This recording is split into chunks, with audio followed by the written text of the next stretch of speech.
सूत शौनकादियों को कहते हैं कि जैसे आपने माँ के बारे में मुझे पूछा है, ऐसे एक बार लोपामुद्रा के पति महात्मा अगस्त्य ने वीर कार्तिकेय को पूछा।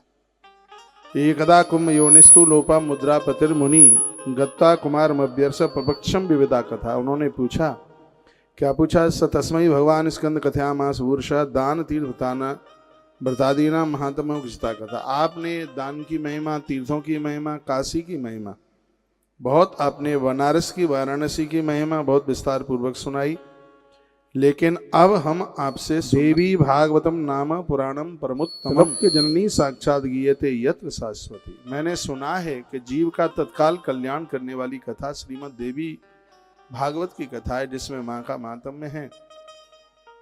हे कार्तिकेय, हम आपसे माँ भगवती जगदम्बा के बारे में सुनना चाहते हैं। उनकी कथा आप सुनाएं तो हम समझेंगे कि आपने बहुत बड़ी कृपा करी। कार्तिकेय जी ने इन शब्दों को सुनकर के कहा, श्री भागवत महात्म्यम को वक्तम विस्तराक्षम शणु संक्षेपतो ब्रह्मन् कथयास्मि सांप्रतम। आपका ध्यान थोड़ा इधर हो तो बहुत आनंद आवेगा। कहा कि ऐसा कौन है दुनिया में जो माँ की महिमा का संपूर्ण रूप से वर्णन कर सके। फिर भी मैं संक्षेप में आपको माँ के महात्म्य का वर्णन सुनाता हूँ। महिमा ऐसी है माँ की, यदि किसी की वंश वृद्धि रुक रही है, गर्भ में बेटी आ गई है और वंश वृद्धि के लिए बेटा चाहिए, तो ऐसी माँ है कि गर्भ में ही वो बेटी को बेटा बना देगी। ऐसा वीर कार्तिकेय के शब्द हैं ये। तो ये कथा कहना चाहती है, गलती मत कीजिए। चेकअप करा करके और भ्रूण हत्या होती है, पेट में ही औलाद को समाप्त किया जाता है, ये बहुत बड़ा अपराध है। और ये मैं बराबर अपनी पवित्र व्यासपीठ से कहता हूं कि जिन्होंने गर्भ में बेटियों को मारा है, ना तो उनके हाथ का पिंडदान लगता, तर्पण कुछ नहीं लगता, उनके हाथ की यज्ञ की आहुति भी भगवान को लगती नहीं है, परमात्मा स्वीकार नहीं करता। इसलिए पाप नहीं है, ये पाप का बाप है। बहुत बड़ी गलती है गर्भ में बच्चों को मारना। इसमें 3 लोग दोषी है। एक तो वो नारी दोषी है जिसने भ्रूण की हत्या कराई है, वह राजी हुई है, कोई जबरदस्ती से किसी ने उसका पेट नहीं फाड़ दिया है, वो खुद राजी हुई है, इसके अपराधी वो है। एक उसका पति अपराधी है और एक वो डॉक्टर अपराधी है। ये 3 दोषी हैं। और वर्णन तो यह है कि जिस नारी ने गर्भ में बच्चों को मारा, उसके हाथ का पानी पीने का धर्म नहीं है। और ये मैं सत्य आपसे यहाँ से बोलूं, जब मैं कथा करने के लिए गया हूं आयोजकों की, मैंने उनकी देहली को प्रणाम करके ये कहा कि हे प्रभु कृपा कीजिए, मैं कहीं ऐसे घर में तो नहीं घुस रहा जहां की स्त्रियों ने गर्भ में संतान को मारा है। ये बहुत बड़ा अपराध है। बेटियां ससुराल जाएंगी, ये उनको बताइए। घर में आने वाली बहुओं को बताइए कि यह अपराध मत कीजिए। आने वाले समय में वंश वृद्धि रुक जाएगी। जैसे भूखा व्यक्ति कटोरा लेकर रोटियों के लिए निकलता है, घर में वंश वृद्धि के लिए बेटियों के लिए निकलना पड़ेगा और बेटियां मिलेंगी नहीं। आप बेटों से इतना स्नेह प्रेम करते हैं, बेटियों से लाड़ कीजिए, बेटियों से स्नेह कीजिए। बेटी है तो भविष्य है, बेटी है तो कल है। बेटी के बिना कोई जीवन नहीं है। आपको बेटा नहीं है, बेटी है, भाग्य की सराहना कीजिएगा। हमने पढ़ा है कि बेटी का बेटा, जिसको आप देवता कहते हैं, उसके द्वारा पिंडदान तर्पण वैसे ही लगता है जैसे आपके बेटे के द्वारा लगता है, उसमें कोई अंतर नहीं है। तो फिर यदि बेटा नहीं है तो आप दुखी इतने क्यों होते हैं? बेटों को पाकर इतने प्रसन्न हो जाते हैं और बेटियों को देख करके चेहरा मुरझा जाता है।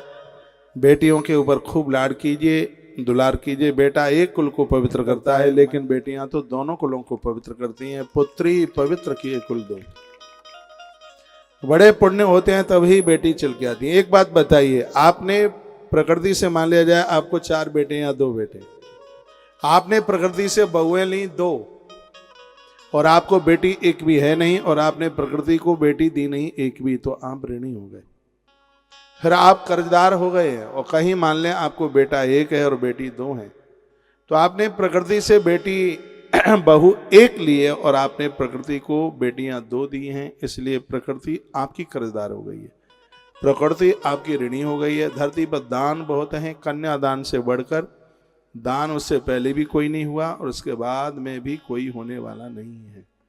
जिनको बेटी नहीं है, किसी गरीब बिल्कुल दीन दुखियारी की बेटी का विवाह, संपूर्ण विवाह कर दें, आपके पास यदि पैसा है।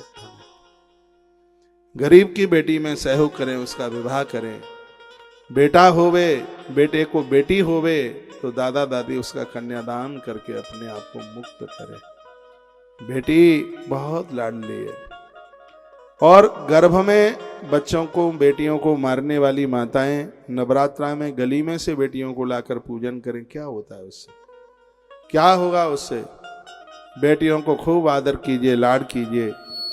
बेटियां किसी भी चीज में कमी नहीं है। ठीक है, वंश वृद्धि के लिए एक बेटा, लेकिन वो तो एक भी बेटी भूल करके आ जाए। डोकरियां तो बहुत बहुओं को कोसती हैं। तो महाराज जी, हमारे घर में तो एक ऐसी बहू आई है, वो बेटियों को ही जन्म देती है। मैंने कहा ये भी कोई अपने हाथ में है क्या? घर में बेटी है, प्रसन्न होइए, अति आदर कीजिए, बहुत मान कीजिए। बेटा आपका हिमालय की तरह है, बेटी गंगा की तरह है। बेटा शब्द है तो बेटिया उसका एक अर्थ है। बेटा वेद की तरह है तो बेटी वेद की ऋचाओं की तरह है। बेटा प्रश्न है तो सच मानिए बेटी ही समाधान है। ऐसी बेटी है जो अपने पियर से ससुराल जाने के बाद भी वो पियर को कभी भूलती नहीं। कहां भूलती है वो? ऐसा कौन सा क्षण पल होता है जिस क्षण में वो अपने मायके को, अपने पियर को वो याद न करती हो? भले ही कितने भी करोड़पति घर में उसको दे दिया गया, लेकिन बेटी कभी अपने मायके को, अपने पियर को कभी भुला नहीं पाती। इससे महान कौन है? ससुराल जाकर जिसका गोत्र भी बदल जाता है, अपना द्वार परिवार खानदान सब कुछ छोड़ करके चली जाती है बेटी। किसी के घर की गृहिणी बनती है। गृहिणी का अर्थ जानते हैं आप? नहीं पता होगा।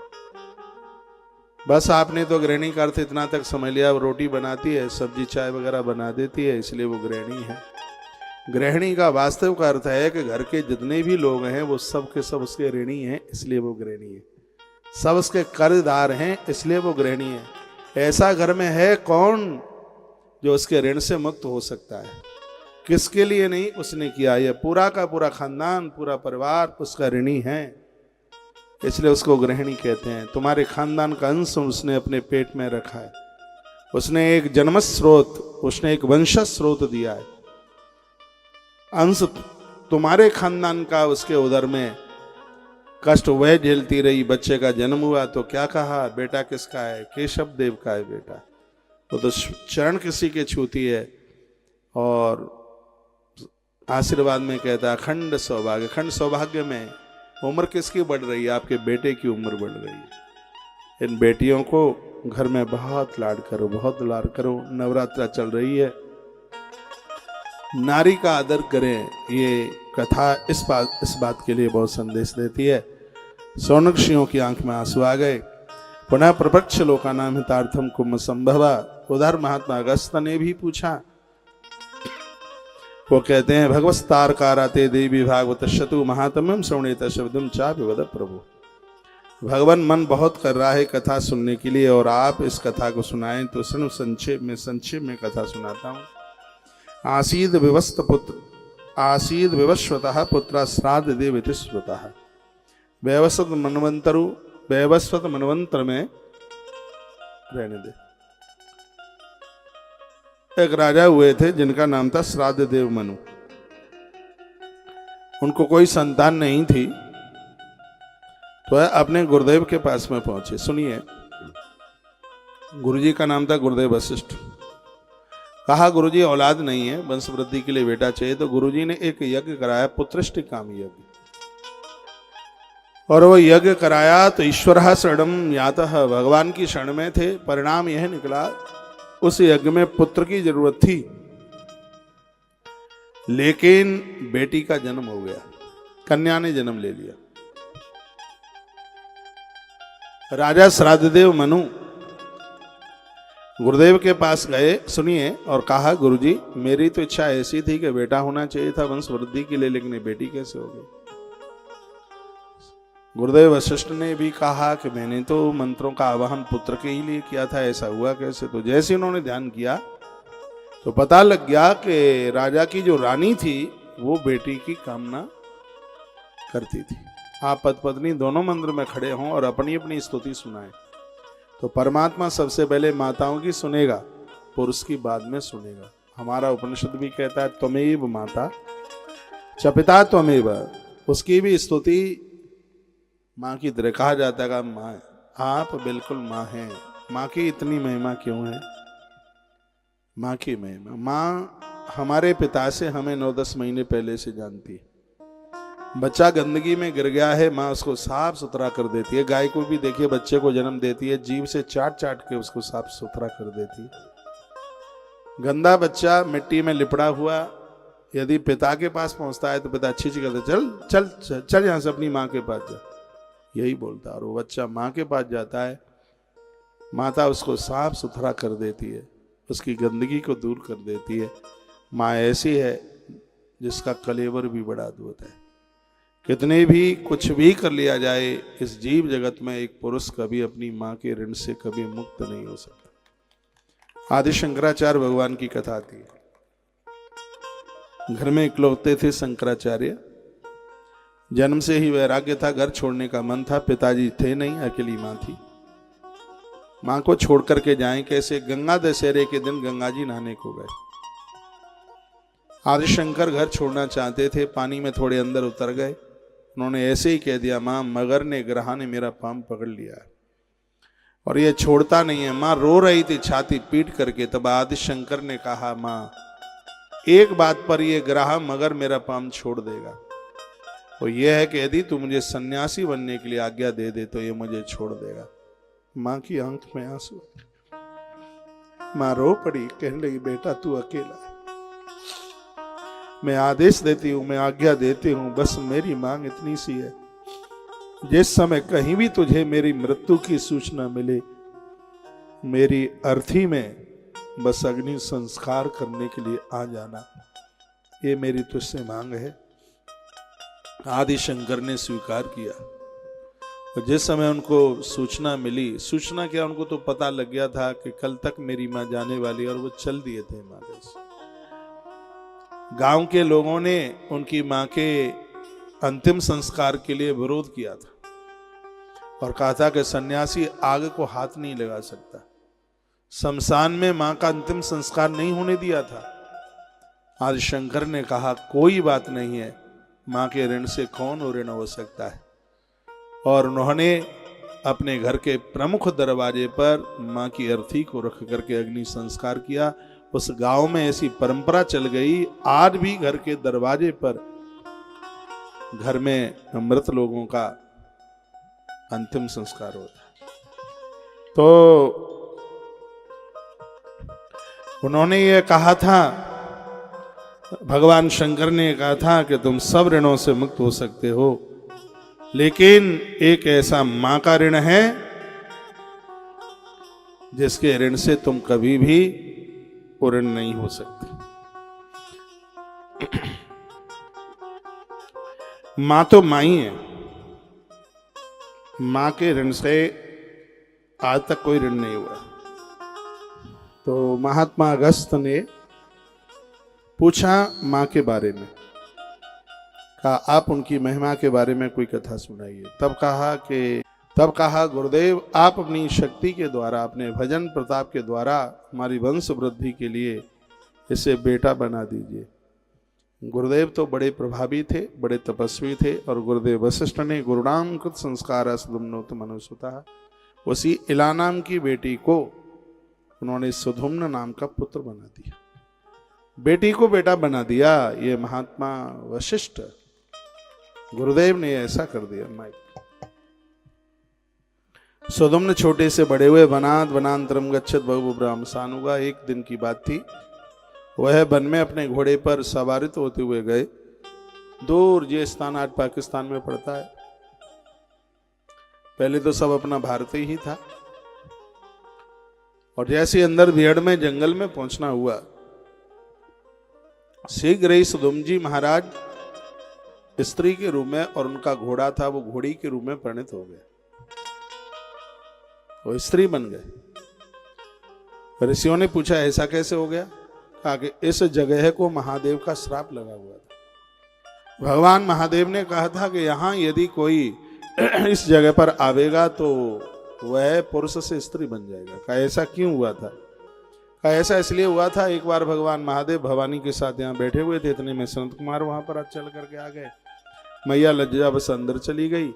मैया ने कहा कि आप इतने सीधे सरल हैं, भोले, जो भी कोई आता है पूछता ही नहीं है और ऐसे ही चला ही आता है। मुझे कितनी लाज लगी है, मैं आपके पास बैठी थी और देखिए संत कुमार यहाँ चल के आ गए। भगवान महादेव ने कहा तो आज से मैं इस भूमि को श्राप दिए देता हूँ, यहाँ जो भी कोई पुरुष बिना पूछे आएगा, बिना अनुमति इजाजत के आवेगा, तो वह पुरुष से स्त्री उसको बनना पड़ेगा। तब से लेकर के फिर वह श्राप तो चला ही रहा था। श्री सुदम्न जी महाराज स्त्री के रूप में परिणित हो गए। जैसे वो लौटे तो चंद्रमा का पुत्र बुध रास्ते में उनका आश्रम था और चंद्रमा के पुत्र बुध ने इतनी सुंदर स्त्री को देखा, उन्होंने उसके साथ विवाह किया। उन्हीं से एक बेटा हुआ था जिसका नाम था पुरुरवा। चंद्रवंश का विस्तार इसी पुरुरवा से हुआ। अब इधर वैवस्वत मनु ने, श्रादेव मनु ने गुरुदेव को कहा, गुरुदेव बहुत लंबा समय हो गया, मेरा पुत्र अभी तक लौट करके नहीं आया, हुआ क्या? तब पता चला कि तुम्हारा बेटा तो पुनः पुरुष से वो स्त्री के रूप में है। और जब खोजबीन करी तो बुध के यहाँ से उनको लाया गया। अब राजा बड़ा परेशान है। कहा गया कि ये कैसे होगा, तो भगवान महादेव का आह्वान किया गया, भगवान शंकर का आह्वान किया, भोलेनाथ प्रकट हो गए। भगवान भोलेनाथ ने कहा ब्रह्मब्रूही वरदान मांगिए, क्या चाहते हो? तो कह दिया कि वंश वृद्धि के लिए बच्चा चाहिए, बेटा चाहिए, इसको आप पुत्र के रूप में इसको बदल दो। कहा ऐसा संभव नहीं है। भगवान भोलेनाथ ने कहा ये भगवती जगदम्बा ऐसा कर पाएगी। तब गुरुदेव वशिष्ठ ने आह्वान किया, माँ भगवती जगदम्बा दुर्गा का माँ प्रकट हुई, उन्होंने इस स्त्री को पुनः पुरुषत्व का रूप दे दिया और ये कहकर 6 महीना स्त्री और 6 महीने पुरुष के रूप में। जय देवी महादेवी भक्त अनुग्रह कारिणी, जया सर्व सुराराध्य, जया अनंत गुणालय। हे देवी, हे महादेवी, भक्तों पर आप शीघ्र ही कृपा करती हैं। आपके चरणों में हमारा वंदन और प्रणाम है, आप हमारा प्रणाम स्वीकार कीजिए। एवं स्तुता भगवती दुर्गा नारिणी परा। और आने वाले समय में वशिष्ठ के आह्वान करने पर मैया भगवती जगदम्बा ने हमेशा हमेशा के लिए उस स्त्री को पुनः पुरुष का रूप दे दिया। सुधुम्न श्राव्या प्रीत्या पुराणम मत प्रियंकरम देवी भागवतम नामा नभावे द्विजोत्तम। जब वो 6 महीने के लिए पुरुष, 6 महीने के लिए स्त्री बन रहे थे, तब उनको कहा गया कि श्रीमद् देवी भागवत की कथा सुनिए। उन्होंने श्रीमद् देवी भागवत की कथा प्रेम पूर्वक सुनी और उस कथा का प्रभाव था तो हमेशा हमेशा के लिए पुरुषत्व रूप को प्राप्त हो गए। यह महिमा इस देवी भागवत की है और वही श्रीमद् देवी भागवत की कथा हमारे और आपके मध्य में माताजी के चरणों में बैठ करके जिसे सुनने का सौभाग्य प्राप्त हो रहा है,